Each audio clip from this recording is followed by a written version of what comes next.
Blonde Bombshell Belief. B3. Hello, hello. Your blonde, your blonde bombshell here with you. I'm feeling kind of bombshellish tonight. I feel like Marilyn kind of. I got this new dress on, which I did an impromptu photo shoot. Wanted to say a few things before we jump into Dear Bombshell. The first thing I wanted to say is thank you for all of the Dear Bombshells that I have been getting. I appreciate all your questions, all your little problems and situations, and I try to do the best that I can. I'm not a licensed therapist. I'm not a doctor, but I try to give you advice based on how I would handle a situation. My next thing is, for anyone who is against me adopting on my own, I don't care anymore. Your opinion does not count. The only opinion that counts is mine. And I know that I am working my little butt off, not only to remain healthy and on my diet, but I'm also doing my best to make sure that now let me get this right. The credit counseling has this great phrase that I achieve, to believe, to succeed, to make my dreams come true.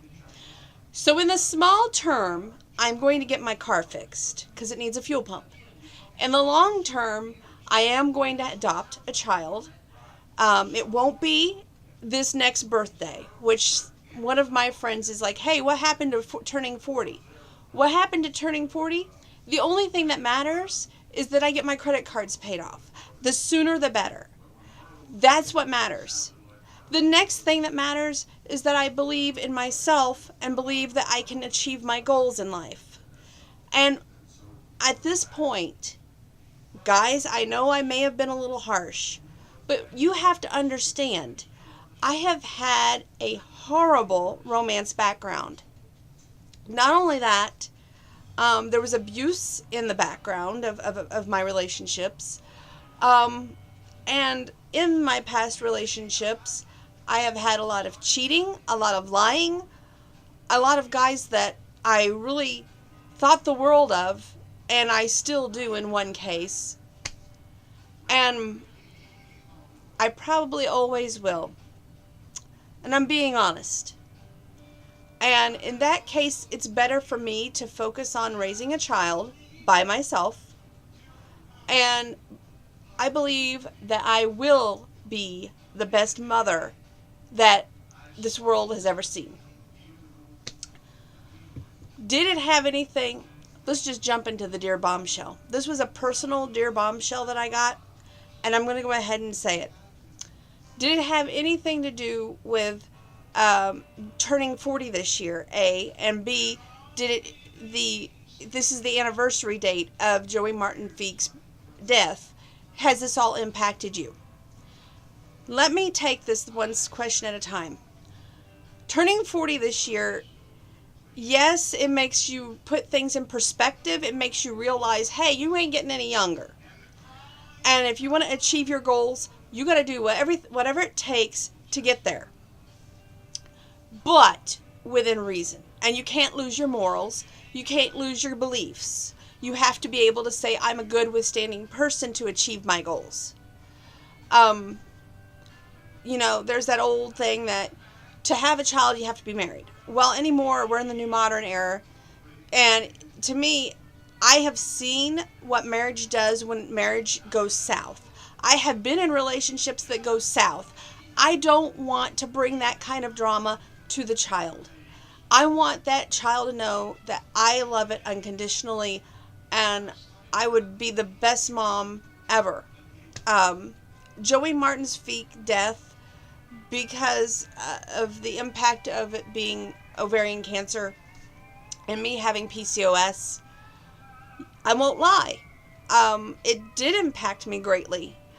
And it made me weigh the options of IVF and also what if I was to get pregnant on my own in a relationship, because I don't believe in this friends and benefit crap.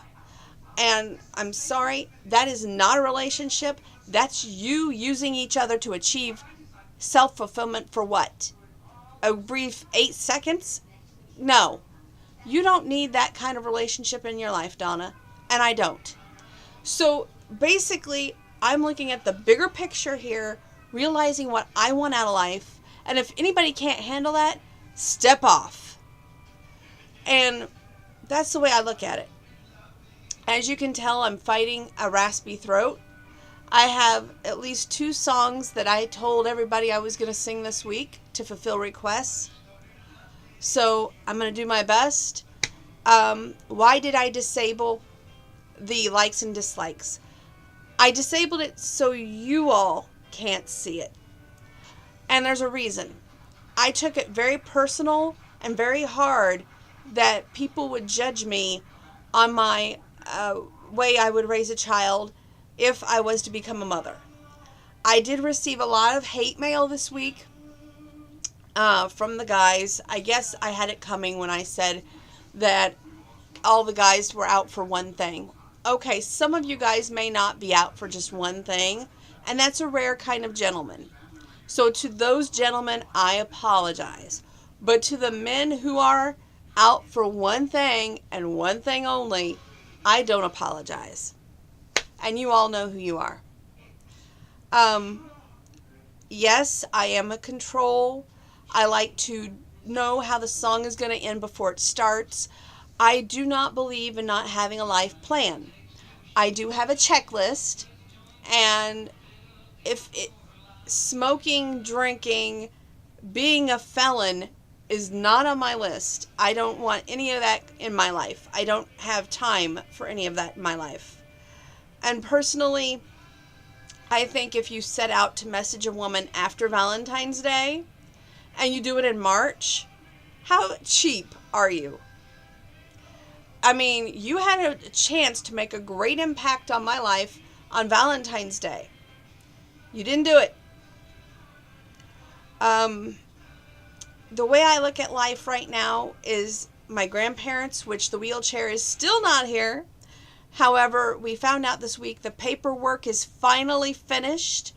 They are working on the wheelchair. It should be here within 3 weeks. We'll say 3. They said 2, but I believe at this point 3, maybe 4. Who knows? I mean, after all, it was prescribed in January. We might be lucky to see it by June. Why am I in this dress? It's kind of a cute story. A couple of weeks ago, I found this dress, which is kind of like the dress I got a couple of years ago online, which was just a simple layered dress with a little bolo jacket. And at first, I wasn't going to buy it. And the girl at Goodwill, she came up to me and she ran and she goes, "You have to buy this dress. You are the blonde bombshell. I've watched your videos. I think that you are just outstanding, and it would be a great profile picture." So at first I was like going, it's got a little cleavage. I'm not too fond of it. But after I looked at the dress, I was like, you know what? I can pull that thing off. So it does help out my self-confidence and boost that up a little bit. It's really strange because the farm show is out at the mall, and 1 year ago, I went on that date with Mr. 45. We were talking about that at work the other day, and I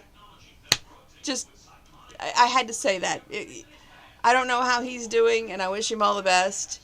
I think that was like, he's a great guy, but I think we both just realized right off the bat that we had feelings for our exes, and there was no point in continuing. I'm being kind. Anyway, with that being said, let's do a little bit of Dear Bombshell. I had a friend ask me this question about should she move in with her boyfriend that she's been dating, and he has laid it all on the table. He doesn't want any commitment. He doesn't want to be known as her boyfriend, okay?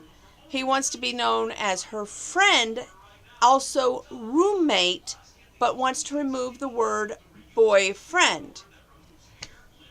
Why? Why move in with him if he feels this way?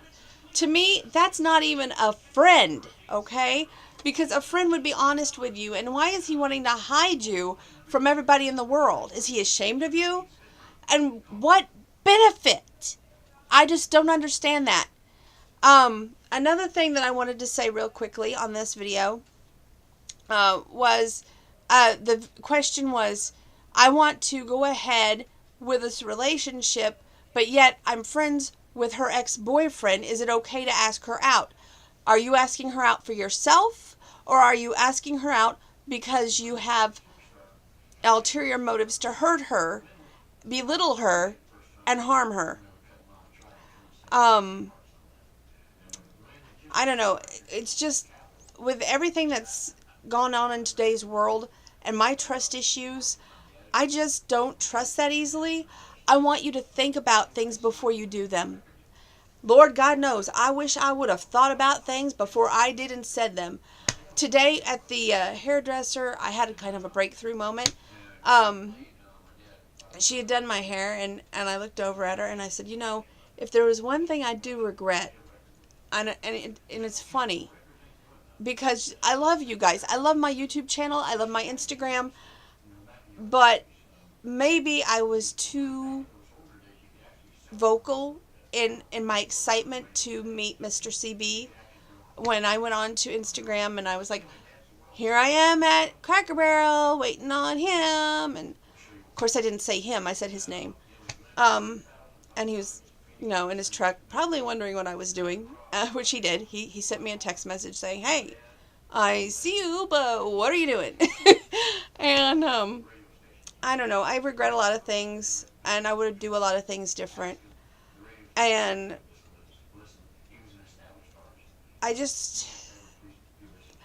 know that from here on out, I'm going to focus on my bills getting paid, and I'm going to focus on being the best adoptive mom that I can be.